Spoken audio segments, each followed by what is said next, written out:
भारत के मशहूर गज़ल गायक पंकज इंतकाल कर गए। भारतीय मीडिया की रिपोर्ट्स के मुताबिक 72 साल के पंकज तवील अरसे से अलील थे और कुछ माह कबल उनमें कैंसर की तशख़ीस हुई थी।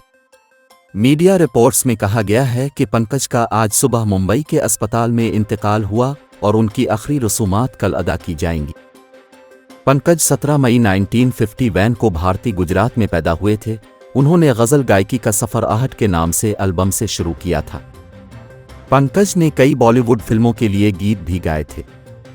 उनकी मशहूर गज़लों में एक चांदनी रात में, न कजरे की धार और आसिकता कीजिए बातें, एक तरफ इसका घर, थोड़ी थोड़ी पिया करो और चिट्ठी आई है शामिल हैं, जो हमेशा उनके परस्तारों को याद रहेंगी।